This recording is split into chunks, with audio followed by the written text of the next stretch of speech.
तो बात चल रही थी, स्थिति हमारी शक्तिशाली चाहिए, क्योंकि आगे आने वाला समय, परिस्थितियां, उस परिस्थिति का सामना करने के लिए हमारी स्थिति कैसी चाहिए? शक्तिशाली। और जिनकी स्थिति शक्तिशाली आने वाले समय का क्या कर सकेंगे? सामना कर सकेंगे।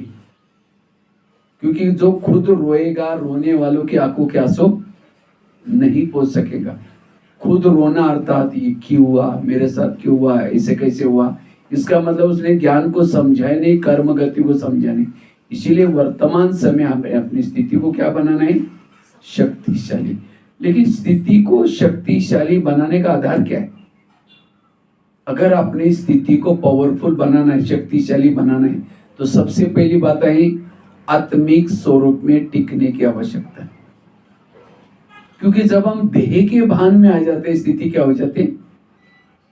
बिगड़ जाते हैं। इसलिए रोज की मुरली जो चलती है, बाबा क्या कहते हैं, बच्चे आत्मा समझो, आत्माभिमानी बनो। क्योंकि आत्मिक स्वरूप में रहने वालों को किसी के दोष दिखाई नहीं पड़ेंगे, सबके अच्छाई नजर आएंगे। जो आत्मिक स्वरूप में,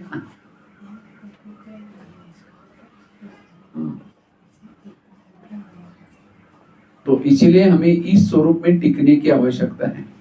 और जितना हम आत्मिक स्वरूप में टिकते हैं, हमारी स्थिति शक्तिशाली बन जाती है। तो आत्मा क्या है? आत्मा अर्थात स्वयं को लाइट समझना, ज्योति के स्वरूप में टिकना। दूसरी बात है, स्थिति हमारी बिगड़ती क्यों है? जब हमारे निगेटिव संकल्प चलते हैं, विरत संकल्प चलते हैं, तो क्या होते? स्थिति बिगड़ जाते। स्थिति मेरी ना बिगड़े, इसीलिए क्या करना है? संकल्प को कम चलाना है, संकल्प को पॉजिटिव चलाना है। आज की सवेरे की मुरली थी, मुरली में स्लोगन था, अपने संकल्प की स्पीड को क्या करो? कम करो। लेकिन आजकल के कईयों के संकल्प इतना ज्यादा चलते हैं, ये क्यों हुआ, मेरे साथ क्यों हुआ, ऐसे कैसे हुआ।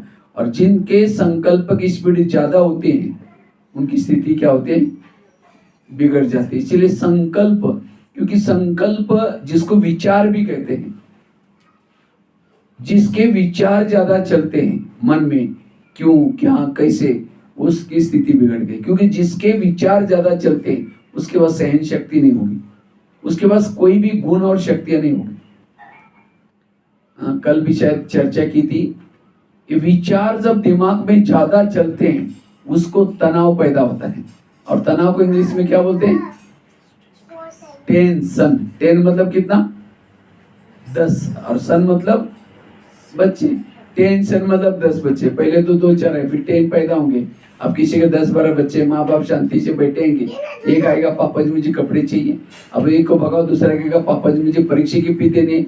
जितने बच्चे उतनी समस्या भी ज्यादा। इसीलिए आज दुनिया में कहते हैं ना, छोटा परिवार सुखी परिवार। तो हमारे बच्चे कौन से? अनेक संकल्प विकल्प बहुत पैदा करेंगे, और शाम को जब बैठेंगे, वही थॉट्स आपको शांति से बैठने नहीं देंगे। इसीलिए संकल्पों को कम चलाओ, संकल्पों को सकारात्मक चलाओ। जिसके संकल्प ज्यादा चलते हैं, उसके चेहरे में खुशी नहीं होगी, वो आत्मचिंतन नहीं कर सकेगा, परमात्मा चिंतन नहीं कर सकेगा। जैसे आकाश के चंद्रमा को पानी में देखना है, तो पानी कैसा चाहिए? स्थिर चाहिए। परम धाम के परमात्मा को मन में देखना है, तो हमारा मन कैसा चाहिए? स्थिर चाहिए। लेकिन आजकल हर एक के मन में इतना निगेटिव संकल्प चलते हैं, और जिसके ज्यादा संकल्प चलते हैं, उसका दिमाग क्या होता है? ठंडा हो गया, गर्म हो गया? गर्म। और जिसका दिमाग गर्म होता है, उसके दिमाग में केमिकल उतरते, उसे बीमारी होती। इसीलिए कहते हैं ना, जिसका पाव गरम, पेट नरम, दिमाग ठंडा, उस घर में कोई डॉक्टर है, उसको मार दो डंडा। पाव को कैसे रखो? गरम। पेट को कैसे रखो? नरम। दिमाग को कैसे रखो? ठंडा। लेकिन आजकल उल्टा होता है, पांव रहते हैं ठंडे और दिमाग रहता है गरम। क्योंकि कोई ना कोई ऐसी बातें आती है सामने, जिसके बहुत थॉट चलते हैं। कोई ऐसा व्यवहार करता है हमारे साथ, उसका व्यवहार हमें पसंद नहीं आता, तो हम सोचते रहते हैं, औरों को सुनाते रहते हैं। और जितना सुनाएंगे, सोचेंगे, उतना दिमाग। इसलिए कहते हैं ना, आज इसने मेरा दिमाग ही गर्म कर मना। उसने ऐसा व्यवहार किया जो मुझे पसंद नहीं आया, मुझे बहुत बोलना भी पड़ा, सोचना भी पड़ा। और उसी से भी गुस्सा आएगा, कई बातें हो जाएंगी, उसी लिए नफरत आएगी, घृणा आएगी। तो कैसी भी परिस्थिति हो तो भी मेरे संकल्प पर ना चले। और जिसका दिमाग गर्म रहता है उसके दिमाग में केमिकल उतरते, उसे बीमारी होती है। इसीलिए कहते हैं आज किसी को पेट की बीमारी होती है। पेट की बीमारी क्यों होती है? ईर्ष्या वाले विचार चलाने वालों को पेट की बीमारी होती है। इसीलिए कहते हैं ना, तो मेरे को देख करके तुम्हारे पेट में जलन होता है क्या? और आजकल तो सबके पेट में जलन होता है। उसके बच्चा नौकरी में लग गया, उसके घर के सामने गाड़ी, ईर्ष्या करेंगे, पेट की प्रॉब्लम। आज किसी का ब्लड प्रेशर बढ़ गया, जब बीती हुई बातों को याद किया उसका ब्लड प्रेशर बढ़ गया। बात 2 साल पहले किसी ने बोला ब्लड प्रेशर, आज किसी को अस्थमा होता है, दमा। कोई भी बातों को पेट में दबा कर रखेंगे, क्या हुआ? कुछ नहीं हुआ। अरे बताओ क्या हुआ? कुछ नहीं हुआ। हुआ बहुत कुछ है, लेकिन बातों को दबा कर रखेंगे, दमे का प्रॉब्लम। आज किसी को दूर का कम दिखता है, दूसरे की बुराई को आंखें फाड़ फाड़ के देखते हैं। जो आंखें फाड़ता है, बड़ी बड़ी करता है, आंखों की पुतली फैल जाती है। फिर डॉक्टर के पास जाएंगे, कहेंगे डॉक्टर जी आजकल मुझे धुंधला दिखता है। तो डॉक्टर कहेगा आपको नंबर लग गया, चश्मा लगाना पड़ेगा। चश्मा तो लगाया, फिर भी बुराई देखना नहीं छोड़ेंगे, नंबर बढ़ता ही जाएगा। आज किसी को अस्थमा होता है, दमा। कोई भी बातों को पेट में दबा कर रखेंगे, दमे का प्रॉब्लम। आज किसी को शुगर होती है, शुगर कोई मीठा खाने से नहीं होती। दूसरों को कंट्रोल में रखने की कोशिश करेंगे, मैं इसकी सास हूँ, मैं इसका पति हूँ, मैं इस घर का मालिक हूँ। लेकिन आजकल कोई किसी की बात नहीं मानता, फिर कहेगा मेरा कोई नहीं मानता, मैं क्या करूँ। और ऐसे केमिकल उतरते शुगर हो गई। जब शुगर हो गई तो क्या होगी? मीठा खाना बंद करेंगे, टेंशन में आना बंद नहीं करेंगे। इसलिए सारी शरीर की बीमारियों का जड़ क्या है? Negative tension. इसलिए आजकल डॉक्टर के पास जाते हो तो क्या कहता है? ज्यादा टेंशन में नहीं लो, ज्यादा ये नहीं। आप उसके लिए कोई टैबलेट देता है क्या? भाई ये ले लो, टेंशन तुम्हारा दूर हो जाएगा। तो वास्तव में ब्रह्मा कुमारी का केंद्र एक प्रकार का हॉस्पिटल है।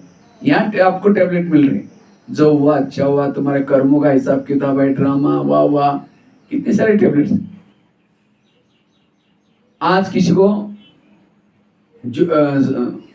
स्पॉन्डिलाइट होता है, रास्ते में जा रहे सब्जी लाने के लिए, देखें वो क्या करती है, वो क्या करता है। इधर उधर देखने वालों को स्पॉन्डिलाइट।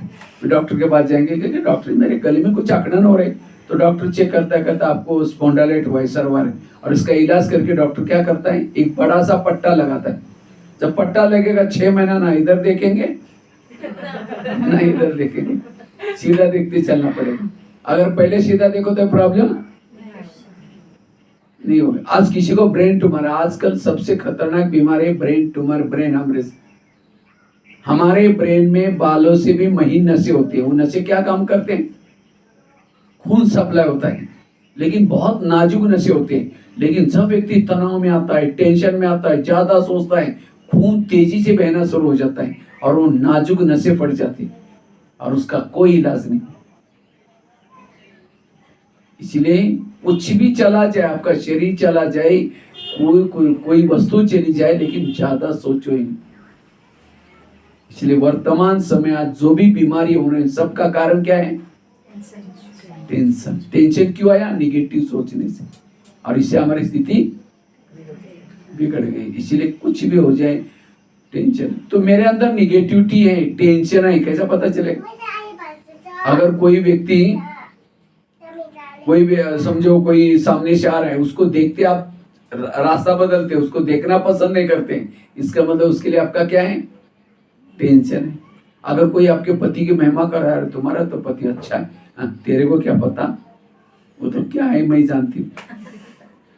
पति की महिमा नहीं सुन रहे, इसके लिए टेंशन है। कोई सास की महिमा कर रहा है, अरे तुम्हारे सास तो बड़ी देवी है, अरे तुमने तो एक दिन से देखा है, मैं तो जिंदगी उसके साथ क्यों आई, वो तो क्या है बुढ़िया मैं जानती हूँ। ये शब्द टेंशन वाले शब्द है। अगर किसी को मदद नहीं करे, कहते इसको मदद मैं कभी नहीं कर सकती, इसने मेरे साथ क्या क्या किया, ये सब टेंशन की शब्द है। आज किसी को रास्ता काट रहे हैं, ये सारी टेंशन। तो मेरे अंदर टेंशन है। जैसे कुकर को गैस के ऊपर रखते हैं तो गर्म होता है, गर्म होते होते सीटी मारना शुरू करता है। कुकर सीटी मारेगा तो सब्जी पकाएगा, लेकिन कोई मनुष्य सीटी मारेगा तो ये क्यों हुआ, मेरे साथ क्यों हुआ, ऐसे कैसे हुआ, क्यों क्यों करते करते नफरत आएगी, घृणा आएगी, वैर होगा। फिर एक दिन कहेगा तुम्हारा 3 साल से देख रहे हो, आज मुझे सही नहीं हुआ, सीटी मार दी, गुस्सा है। चिट्ठी। और गुस्सा एक दिन से नहीं आता, कई दिनों से निगेटिव विचार चलेंगे, फिर नफरत आएगी, घृणा आएगी, धीरे धीरे धीरे करते एक दिन गुस्सा है, और एक दिन के गुस्से में वो क्या करेगा उसका कोई भरोसा। और उसके ज्वलंत एग्जाम्पल हमने जेलों में देखे।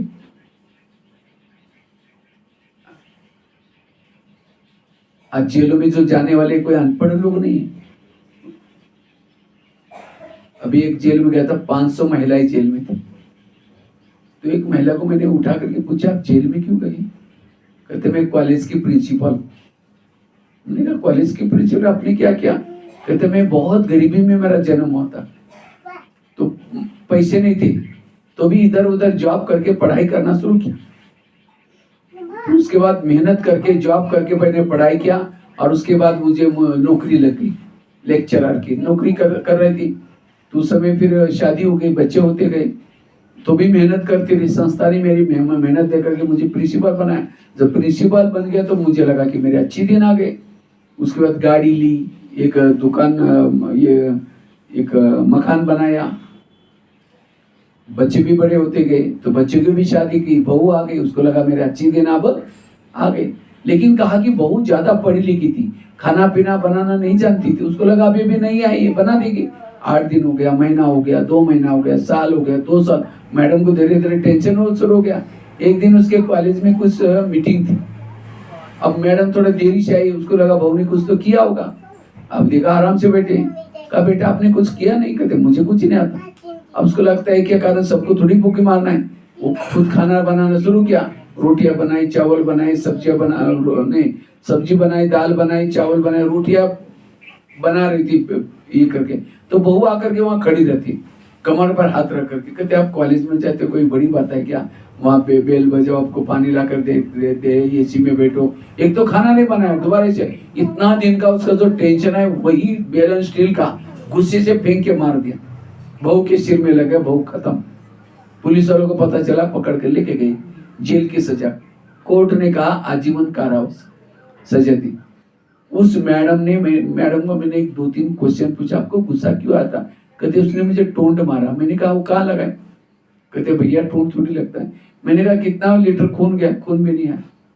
मैंने कहा कितना बड़ा फोड़ा है वो दिखाए? फोड़ा भी। उस मैडम ने सब कुछ सीखा, क्या नहीं सीखा? सहन करना नहीं सीखा। एक तो ये कहानी एक बताई, ऐसे हजार। इसीलिए वर्तमान समय पॉजिटिव बनने की जरूरत है।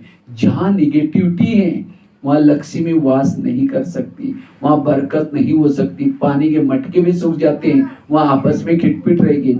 इसलिए सदा क्या करो, पॉजिटिव बनो, सकारात्मक बनो। तो हम हर विपरीत परिस्थिति में पॉजिटिव कैसे बने? बात यह है कि मुझे किसी भी विपरीत परिस्थिति आ जाए लेकिन मेरे मन में निगेटिविटी ना आए, उसके लिए करें क्या? उसके लिए 5 बातें आपके साथ शेयर करता हूं। अगर मुझे पॉजिटिव बनना है, सकारात्मक बनना है, कर्म गति को याद रखो। कईयों को निगेटिव इसीलिए चलता है, कई कहते हैं मैं इसके रास्ते में कभी जाती नहीं, मैंने इसका बुरा कुछ किया नहीं, फिर भी ये मेरे साथ ऐसी क्यों करती है? टाली कभी एक हाथ से नहीं बसती, टाली के लिए कितना अच्छी।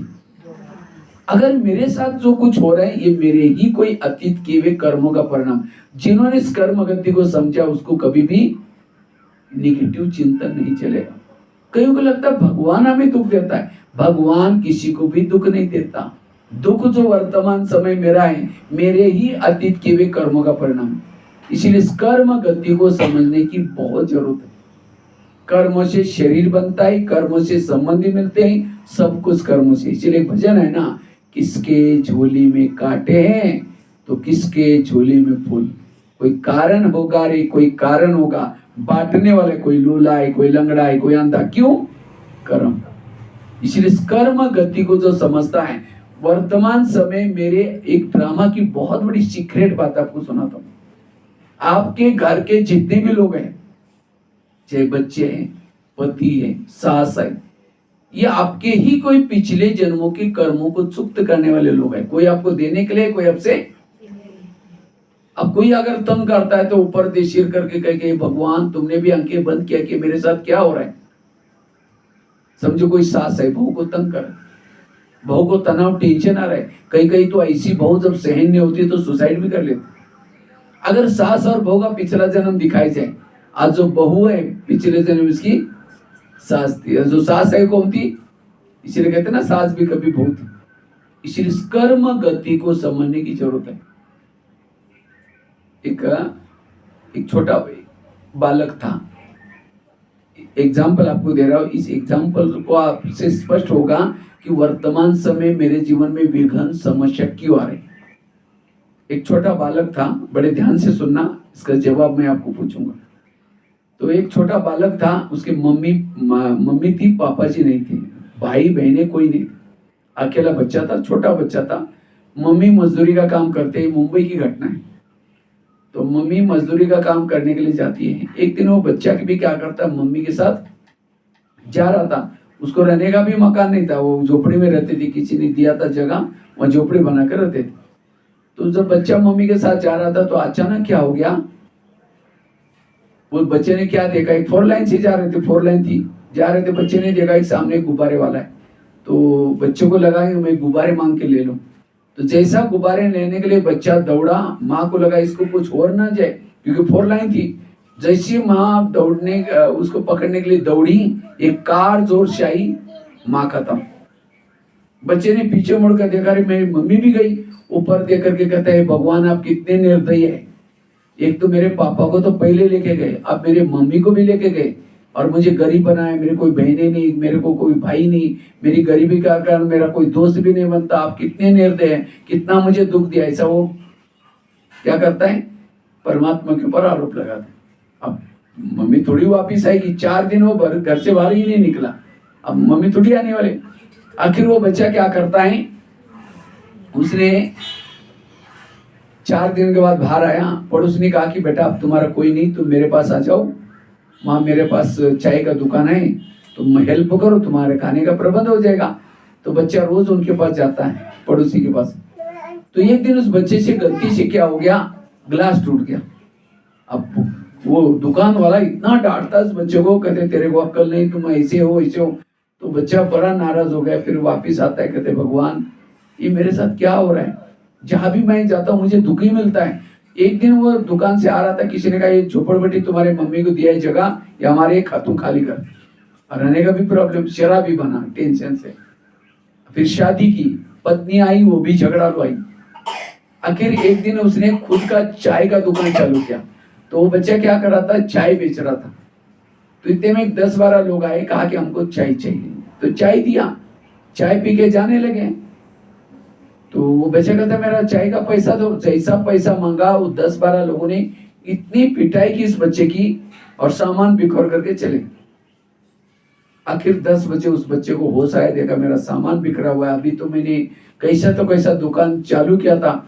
ऊपर देख कर कहता है भगवान ये कितनी मेरी परीक्षा ले रहे हैं, आप कितना मुझे दुख दे रहे हैं। वो भगवान के ऊपर क्या करता है, आरोप लगाता है। आखिर उसको लगता है मम्मी को बताओ तो मम्मी अपना पापा, वहां जाकर पत्नी को बताओ तो पत्नी को थोड़ा सहयोग देगी।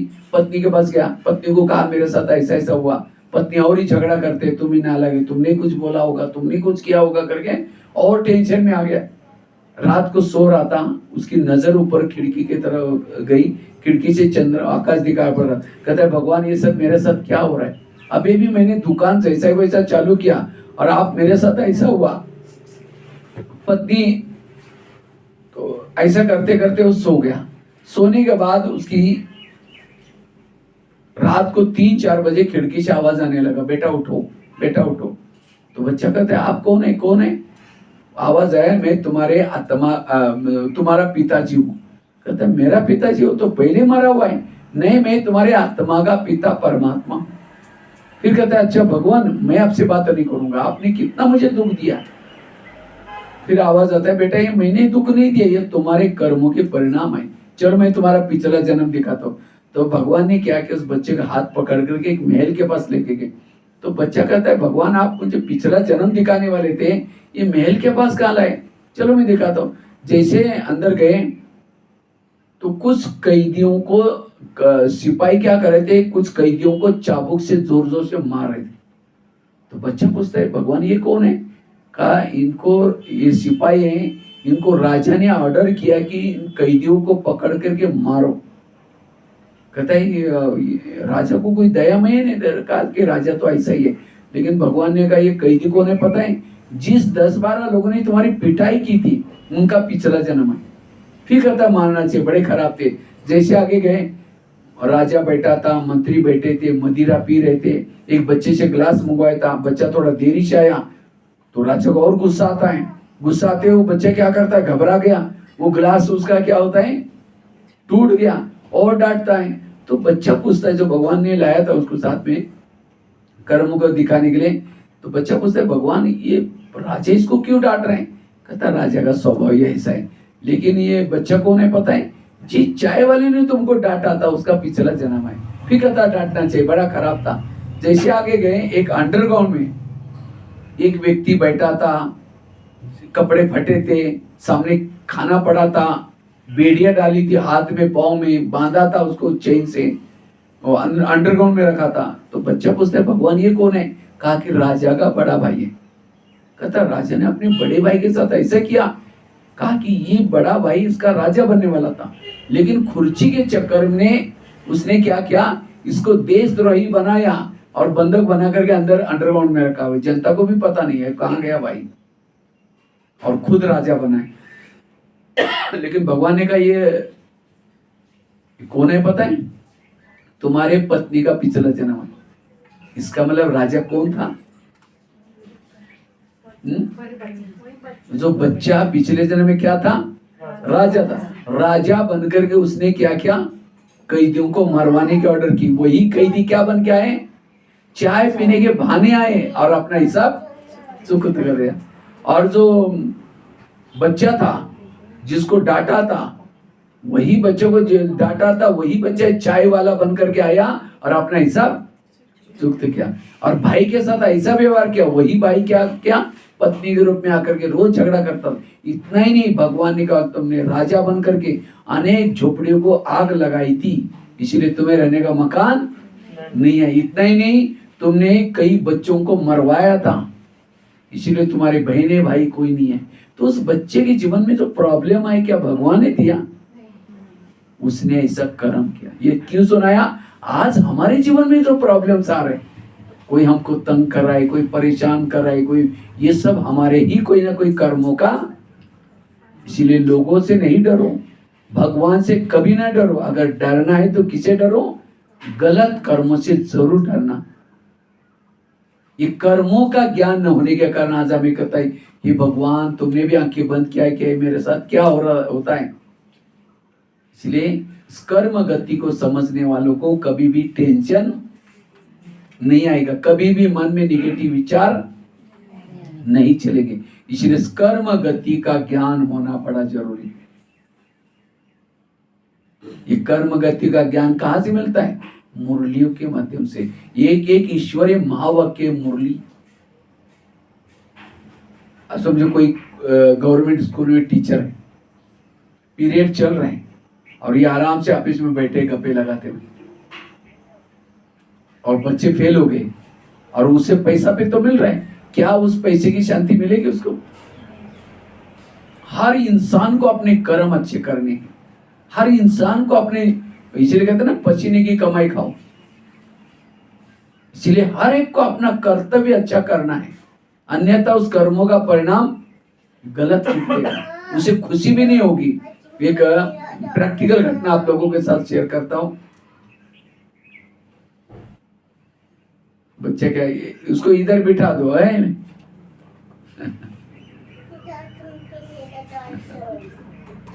बात करेंगे तो फिर इधर मेरे पास चकटपट्टी है, यहाँ लगा देंगे इधर। हाँ ठीक है, एकदम चुप बैठना। देखो ये सो गए ना, ऐसा सो जाओ। तो मैं आपको बता रहा था कर्म गति। तो एक दिल्ली की घटना में आपको सुना। तो दिल्ली में एक हाईवे था, तो मतलब जहां मैं आश्रम में रहता था, आश्रम के सामने एक रोड था, हाईवे था। तो रात को 10 बजे से वहाँ सिटी में ट्रक चलने के लिए परमिशन थी। तो मैं वहाँ आश्रम में पहरा देता था रात को समय। दिन में खाना बनाते थे, रात को पहरा मतलब थोड़ा सो जाना। एक फॉरेनर आते थे, उनको उठा। तो रात को 10 बजे एक पुलिस वाला आता था वहां, एक चौकी थी, और ट्रक वालों को ऐसा हाथ खड़ा करता था, ट्रक वाले पैसे निकाल करके देते थे, निकल जाते थे। मैं सारा ये खिड़की से देखता था, मैं सोचे ये पैसे क्यों ले रहे हैं। तो कभी कभी पानी पीने के लिए वो ट्रक वाला क्या करा, वो पुलिस वाला क्या करता था, अंदर आता था वो ठंडा पानी पीने के लिए फ्रिज का आश्रम में। तो मैं कभी पूछता था, सर आप ये जो हाथ खड़ा करके जो पैसे लेते हैं, ये कोई रोड का टैक्स है? कहता है रोड का टैक्स नहीं है, इनको तो जल्दी जाना होता है, फिर उनको मुंजा देंगे, तुम्हारा कागज दिखाओ, तुम्हारा वोट लोडिंग है, साइड पर करो। भाई साइड पर करेंगे तो फिर वो सारा रात वहीं बैठा रहेगा, दिन में तो जा ही नहीं सकेगा। तो वो सोचता है पैसा दो और यहाँ से भागो। मैंने कहा सर वो पैसा आप क्या गवर्नमेंट में जमा करते हैं? कहता है जमा तो नहीं करता हूँ, आधा बॉस को देता हूँ, आधा अपने पास रखता हूँ। हमने कहा सर ये ठीक नहीं है, आपको तो पेमेंट गवर्नमेंट देता है ना। अरे पेमेंट देता है, आजकल सब लोग ऐसे करते हैं, छोटे से लेकर के बड़ो तक, खाओ पियो मौज में, भविष्य किसी ने देखा है? तो कभी कभी मैं कहता था आप हमारे आश्रम में आओ, 7 दिन का कोर्स करो, अभी ये दुनिया जाने वाली है, सत्युग आने वाला है, स्वर्ग आने वाला है। कहता है जहाँ धन है, गाड़ी है, पैसा है, वही स्वर्ग है, आपका स्वर्ग हमको नहीं चाहिए। तो खुली सी बात कर लेता था। कभी कभी वो जब आता था ना, देखो बोला मैं आज सूटकेस खाली लाया, आप जाते समय आपको दिखाऊंगा कितना लेके जाऊंगा। तो कहते बच्चों को अच्छे स्कूल में पढ़ाओ, बिल्डिंग अच्छी बनाओ, गाड़ियां लो, यही हमारे लिए स्वर्ग है। ऐसे मतलब काफी फ्रेंडली हम लोगों की दोस्ती हुए। एक दिन जब वो आया था, उसके चेहरे पर थोड़ा उदासी थी। तो मैंने उनको पूछा सर आज कुछ नाराज लग रहे। अरे बड़ी घटना हो गई। हमने कहा क्या हुआ? कहता मेरा एक ही बेटा था, एक ही बेटा था, मैंने उसको पैसे से तोला, हर चीज उसको दिया, कोई कमी नहीं। उसको आईआईटी में पढ़ता है, अभी एडमिशन नहीं हो रहा था, तो भी मैंने डोनेशन देकर के कुछ करके एडमिशन दिलाया। लेकिन आज उसके कॉलेज से मुझे फोन आया, आपका बेटा 8 दिन से गायब है। तो मैंने दोस्तों से फोन करके पूछने की कोशिश की, कहा कि वो 8 दिन पहले लव मैरिज करके चला गया है। तो मैं कहा कि मैं भी जाने की तैयारी, मामला क्या है देखने के लिए जाने वाला था, इसलिए मैं एटीएम में गया। एटीएम जब खोला, उसके नंबर उसके पास भी था। जब एटीएम में जब खोला तो पास पैसा भी एटीएम में नहीं, वो सारा पैसा भी लेके गया। कहता मुझे उसने लव मैरिज किया, चला गया, उसका दुख नहीं, लेकिन मैंने जिंदगी में जो पैसा कमाया था वो भी लेके गया। मैंने कहा सर वो कमाया था कैसा? ऐसा हाथ करके लिया और ऐसा ही चला गया। इसीलिए कहते पसीने की कमाई खाओ। अगर हम ऐसा ही किसी का टिकता नहीं। इसीलिए हर एक व्यक्ति को अपनी ड्यूटी को क्या करना है, एक्यूरेट करना है, ईमानदारी से करना है, सच्चाई से करनी है। इसीलिए कर्म गति को समझना। आजकल मुझे लगता है यहाँ तो कम चलता है, आजकल तो कई स्टेट में आजकल कई ऐसी ऐसी मशीनरी आई है, देखते कि बच्चा पेट में है या बच्ची है।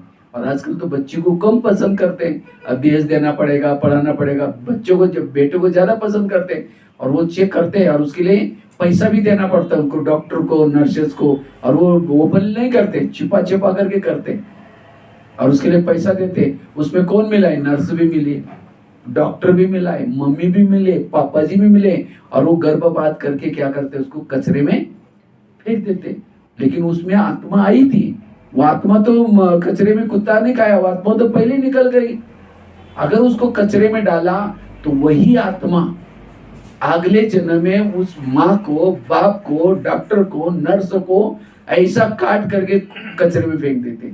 फिर हम ये जब ऐसी घटना जब होती है, हम कहते बेचारे को मार करके काट करके ऐसा फेंक दिया, क्यों फेंका? कुछ कारण तो होगा। इसलिए कभी भी हमें अपनी गलत कर्म नहीं करने। एक बहन ने मुझे एक अनुभव सुनाया, कहते भैया कहते वो अचानक क्या हो गया, बीमार हो गई। जब बीमार हो गई, 30-40 साल से सेंटर पर रहती थी। जब बीमार हो गई तो अचानक क्या किया, उसको हॉस्पिटल में चली गए, लेके गए। जब हॉस्पिटल में लेके गए, उसको पेट में कुछ प्रॉब्लम था। डॉक्टर ने कहा कि आपको तुरंत ऑपरेशन करना पड़ेगा।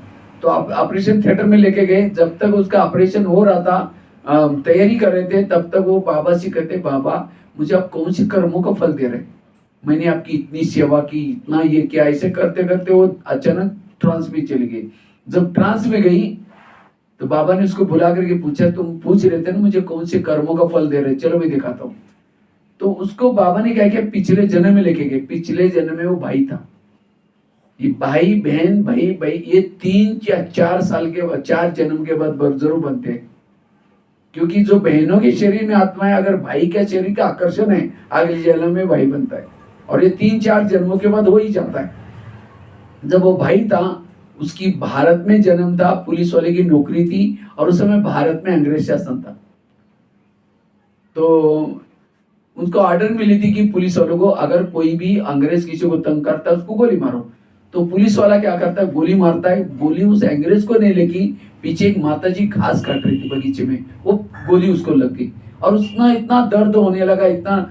बाबा ने कहा कि उस तुमको मारना किसी और को था, लेकिन मारा उसको। उसके पेट में जैसा दर्द हो रहा था, उसका फल आज तुम्हारे पेट में या प्रॉब्लम। इतनी बड़ी कर्मों की, आज कोई अंधा बना, कोई लूला बना, कोई लंगड़ा बना, क्यों? कर्म। धृतराष्ट्र अंधा था, क्यों? कई जन्म पहले उसने एक पंछी को पकड़ा था, उसकी सुई से आंखें तोड़ी, उसका फल अंधा बना। भीष्म पितामह को बाणों के शय पर दिखाते।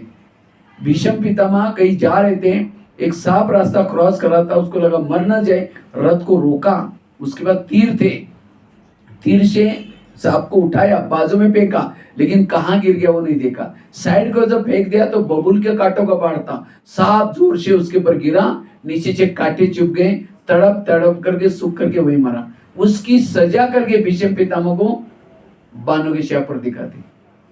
इस संसार में जो कुछ हो रहा है हर व्यक्ति की कर्मों का परिणाम है। इसलिए अब मुझे कभी भी काटे नहीं बोलना, मुझे जो ईश्वरीय नियम, ईश्वरीय संयम मिले उस प्रमाण चलना है। भले कर्म करते समय तो अच्छा लगता है, लेकिन इसका जब परिणाम सामने आता है तब जाकर के प्रॉब्लम है। इसलिए इस कर्म गति को समझने की जरूरत है, और जो इस कर्म गति को समझता है उसको कभी भी तनाव, टेंशन नहीं आएगा, कभी भी उसकी सोच नेगेटिव नहीं चलेगी।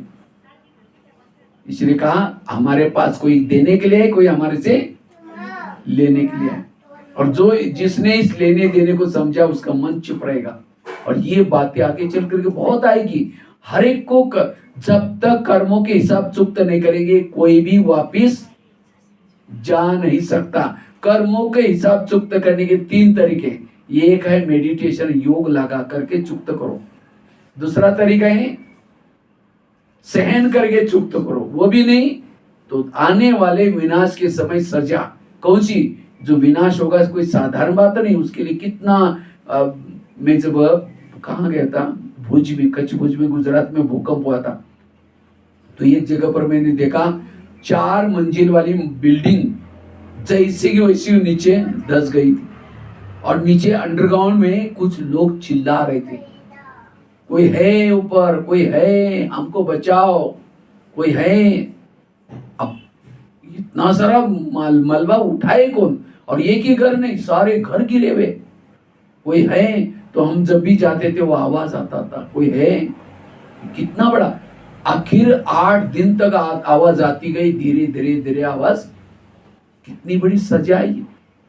तड़प तड़प वो आत्माओं को कैसे लगता होगा? ये है कर्मों की फल।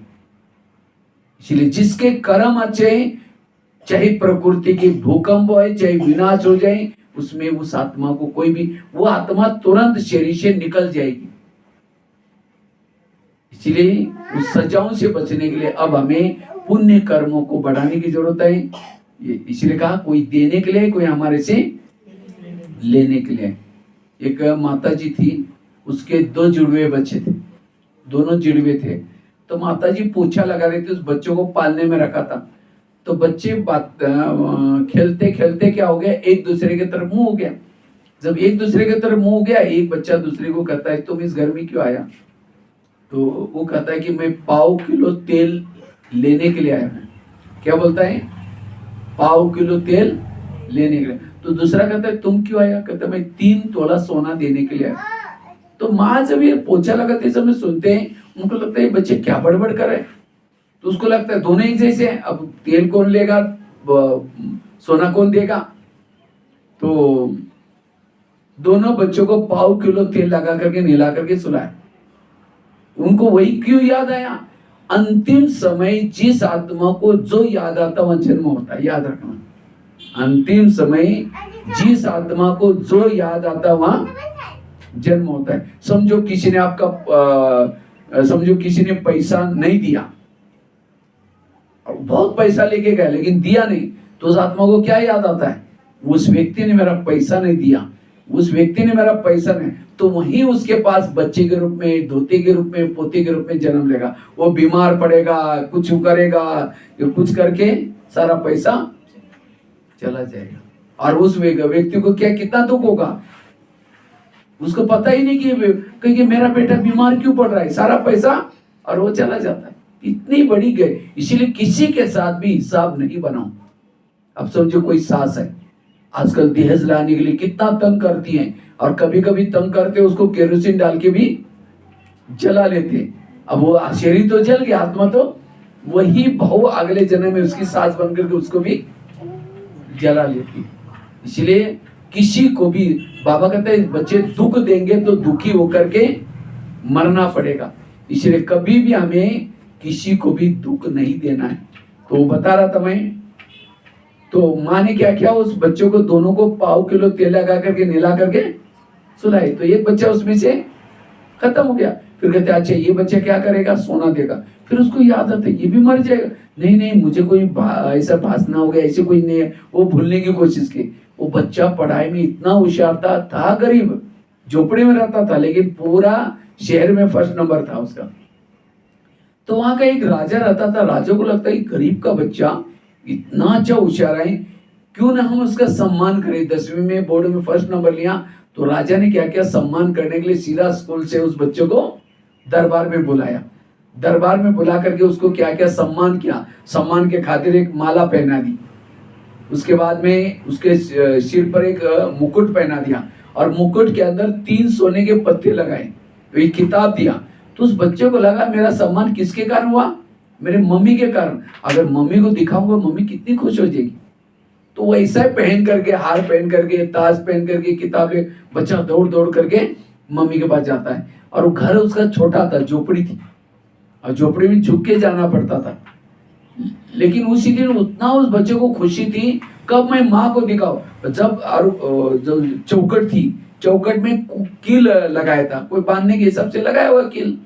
तो बच्चा क्या करता है, खुशी के मारे झुकना भूल जाता है, सीधा दौड़ा। जैसा दौड़ा सीधा, वो कील क्या होता है उसके सिर में धस गया, और वही माँ कहा कि माँ करके गिर गया, खत्म हो गया। माँ अंदर से आई, कहते बेटा क्या हुआ, तो देखा तो बात ही नहीं कर रहा है, एकदम शांत हो गया। तो देखा ये ताज पहन के आया, हार पहन के आया, किताब गिरा हुआ है, ताज उठाया, तो कट से करके 3 सोने के पत्ते नीचे गिर गए। तो सोने के पत्ते देखे तब उसको याद आया, उसने क्या बोला था, 3 तोला सोना देने के लिए। आज वो इसी तरह आज हमारे जीवन में भी कोई हमको देने के लिए, कोई हमारे से कई कच्चे, ये बच्चे इतना प्यारा है, और ये बच्चे तो इतना ये है, कितना भी समझाते तो भी कितना प्यार करेंगे वो गलत ही होगा। क्यों, वो आपसे लेने के लिए आए। और जिन्होंने इस लेने देने को समझा, उसको कभी भी निगेटिव विचार, कभी भी टेंशन। समझे किसी ने गाली दी, क्या सोचो अच्छा है इनका भी बहुत दिन का बाकी था, पूरा हो गया, कोई टेंशन नहीं आएगा। इसलिए कर्म गति को समझना बड़ा जरूरी है। और एक घटना सुनाता हूं, इस कर्म गति के गहराई को जो समझेगा, इसलिए कई कहते हैं दुनिया में बहुत अन्याय हो रहा है। अन्याय नहीं हो रहा है, चाहे कलयुग हो, चाहे कोई भी हो, ये संसार भगवान का है। भगवान के संसार में कोई भी अन्याय नहीं हो सकता। कई कहते नहीं भाई जी, हमारे घर के पास इतना भ्रष्ट व्यक्ति है, इतना गलत काम कर रहा है, भगवान उसका घर भर रहा है। अगर हम ईमानदार रहेंगे तो हम बहुत पीछे रह जाएंगे। आज जो घर भर रहे हैं उसके पिछले अच्छे कर्मों का फल है। अब वो गलत काम कर रहे हैं, एक दिन आएगा उसका फल भी उसको मिलेगा। इसीलिए कहते हैं ना, भगवान के घर में देर है लेकिन अंधेर। इसलिए किसी को देख करके गलत कर्मों के बीच कभी ना बोलना। इसलिए कर्म गति को जो समझता है उसके कभी भी निगेटिव विचार नहीं चलेंगे, कभी भी उसको टेंशन नहीं आएगा। तो एक और एक घटना सुनाता हूं। एक आगरा में एक पति पत्नी रहते थे।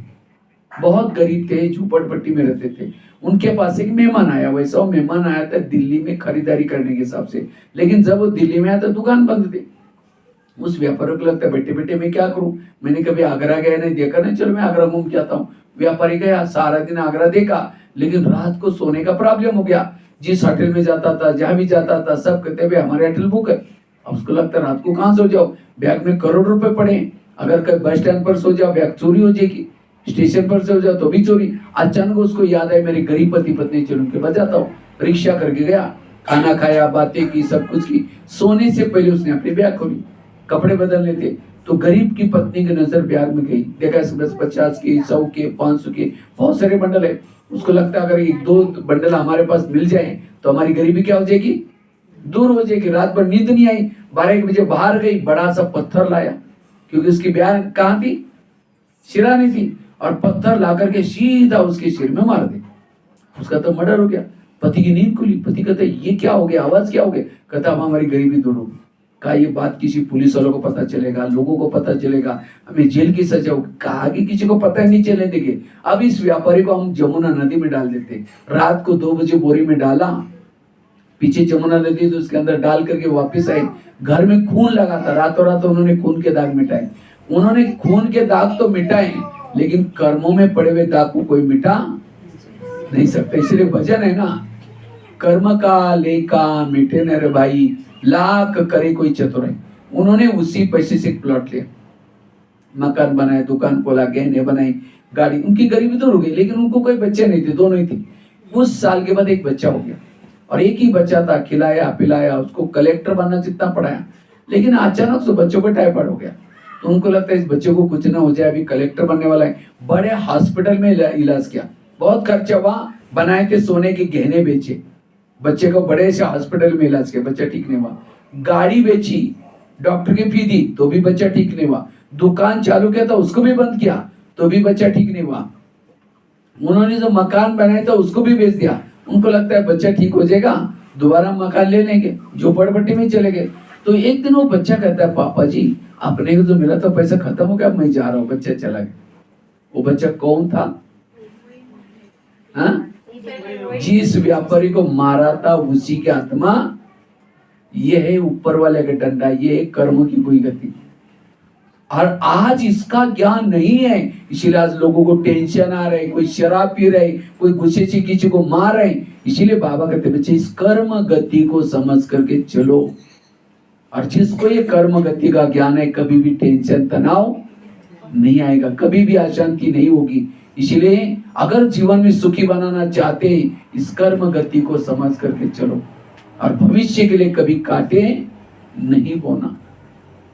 दूसरी बात है, अगर मुझे मानसिक तनाव से बचना है, नेगेटिव से बचना है, स्थिति को पावरफुल निर्विघ्न बनाना है, गीता का, रामायण का, महाभारत का एक मंत्र याद करो। कौन सा? जो हुआ अच्छा हुआ, जो हो रहा अच्छा, जो होगा वो भी। मेरे जीवन की हर घटना में कल्याण है। चाहे मेरी चुगली यहां से करके कोई गांव में भेज दी, समझो आप टीचर हैं, स्कूल में पढ़ा रहे, और किसी ने बड़ों को जाकर के बीओ को जाकर के ऑफिस में, जो शिक्षा अधिकारी है ब्लॉक शिक्षा, वहां जाकर के कुछ कंप्लेन कर दी, और चुगली करके आपकी ट्रांसफर एकदम गांव में की।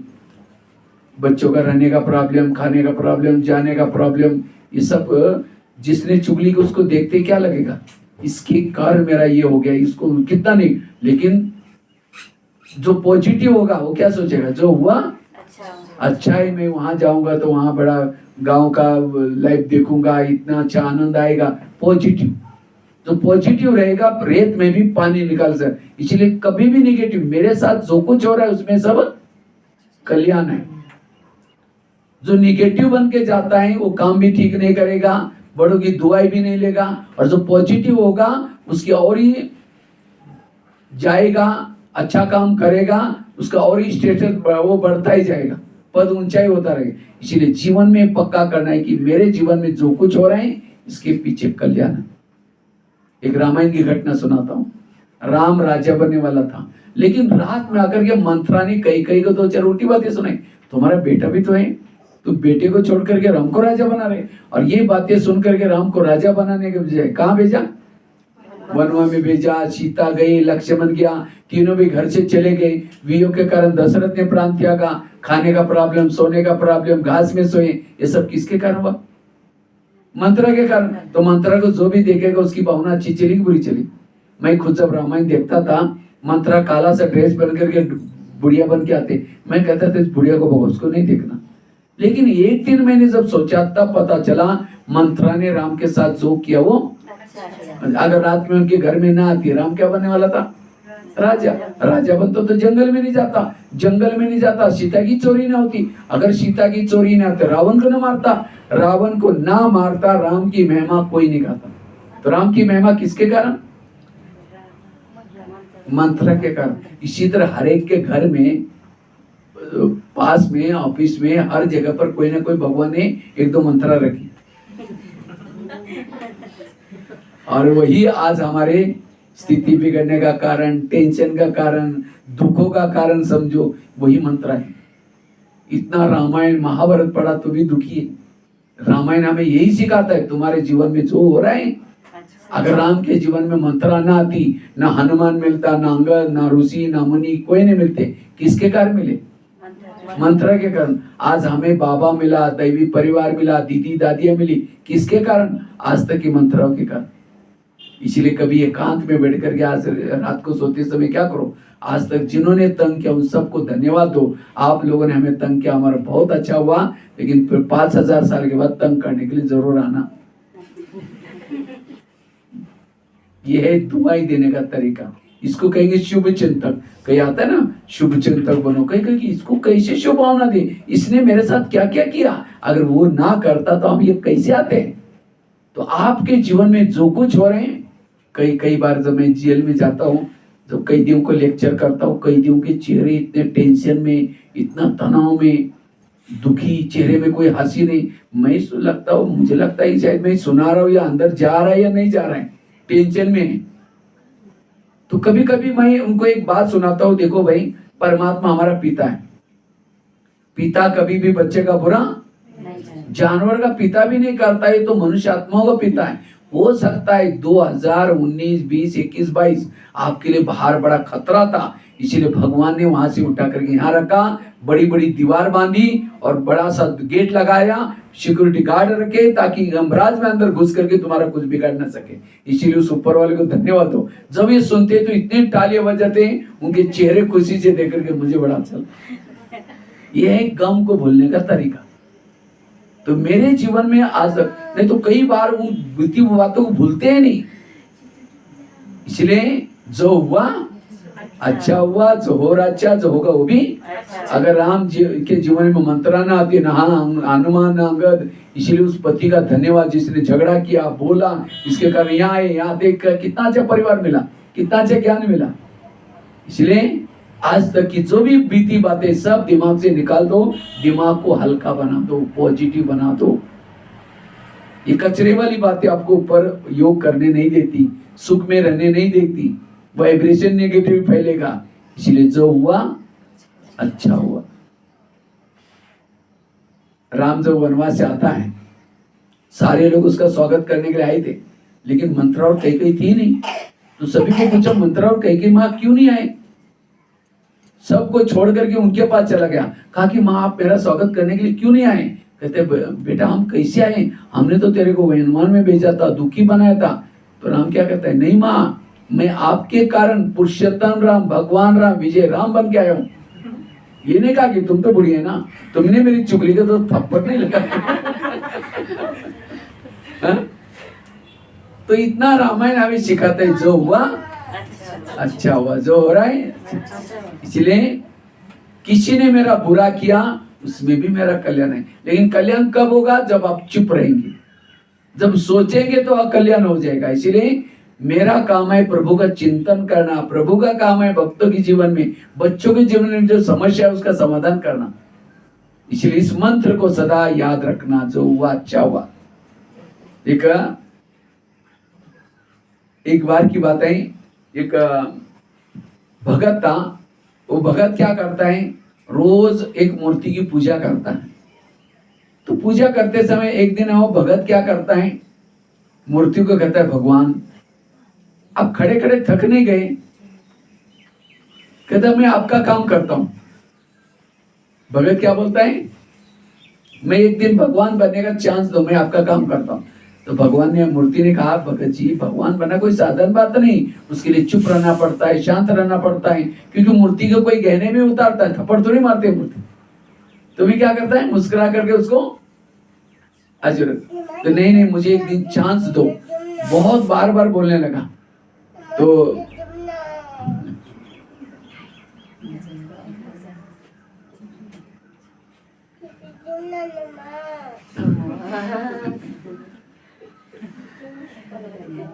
उसको चॉकलेट दे दो भाई, वो छोटे बच्चे का उसका। हाँ, कोई नहीं कोई। तो बता रहे थे,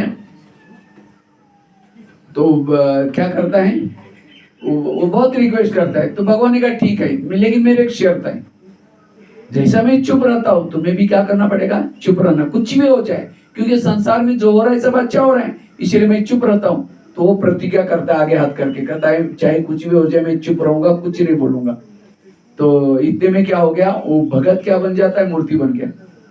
और मूर्ति क्या बन जाते हैं, भगत बन करके झाड़ू पोछा करके घर में चला गया। इतने में क्या हो गया, एक व्यापारी आया, और व्यापारी आकर के दर्शन करने के लिए झुकता है उस मूर्ति के सामने, कहता है भगवान मैंने बहुत धर्मशाला खोली, मंदिर बनाया, क्या क्या किया, आप हमेशा मुझे मदद करते, अभी भी मैं एक धर्मशाला बनाने वाला हूँ, थोड़ा मदद करना करके दर्शन कर रहा था। उनका एक बड़ा सा पैसे का पॉकेट नीचे गिर गया और जाने लगा। जैसा जाने लगा तो मूर्ति को टेंशन हो गया, अरे भाई तुम्हारा पॉकेट है लेके जाओ। तब तो उसको याद आया, भगवान ने कहा तुम्हें चुप रहना, कुछ भी हो जाए। इतने में एक गरीब आदमी आया, कहता है भगवान मैं 8 दिन से भूखा हूं, मैंने कुछ नहीं खाया, आप हमेशा मदद करते, थोड़ा भी और मदद करना, कुछ ना कुछ खिलाना। दर्शन करने के लिए गया, उसकी नजर पॉकेट के ऊपर गई। कहता है भगवान थैंक यू, मैंने थोड़ा मांगा और आपने इतना बड़ा पॉकेट दे दिया।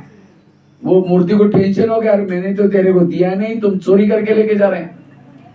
बोलने वाला था, तब उसको याद आया, भगवान का तो चुप रहना, फिर चुप रहा। इतने में एक नाविक आया, जिसको समुद्र जहाज चलाने के लिए 6 महीने के लिए जाना होता।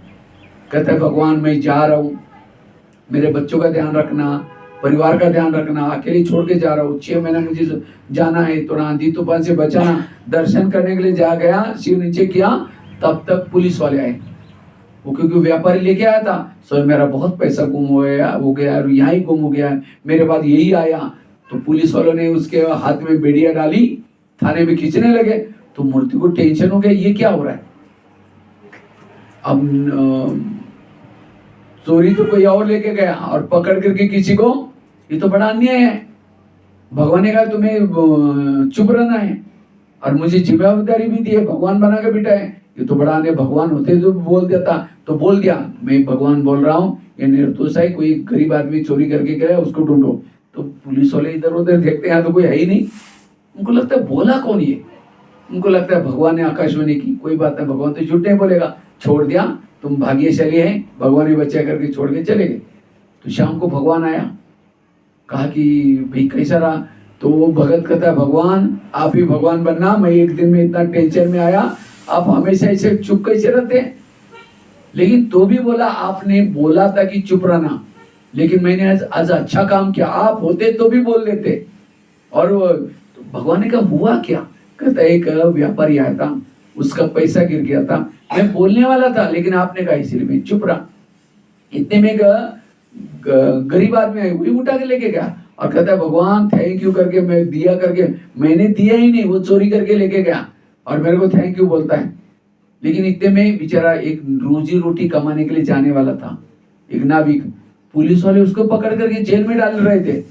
कितना बड़ा अन्याय हो रहा था। भगवान आप होते भी तो बचा लेते, मैंने बोल दिया और उसको जेल से जाने से बचाया, मैंने अच्छा काम किया ना। भगवान ने कहा तुमने सत्यानाश कर दिया, तुमको बोला था चुप रहना। अब वो नाविक व्यापारी के समय नहीं बोला, अच्छा किया, क्योंकि व्यापारी ने 2 नंबर का काम करके पैसा, भ्रष्ट पैसा कमाया था, ज्यादा पैसा कमाया था, इसीलिए पाप चढ़ा था उसके ऊपर। अब वो पैसा उसका गिर गया, अब वो गरीब को मिल गया, उसकी दुआएं मिली, उसका पाप कम हो गया, उसको भी पेट भर गया, अच्छा नहीं बोला। लेकिन नाविक को पुलिस वाले पकड़ करके लेके जा रहे थे, तब भी चुप रहना चाहिए था, क्योंकि 2 महीने के बाद समुद्र में बड़ा तूफान आने वाला है।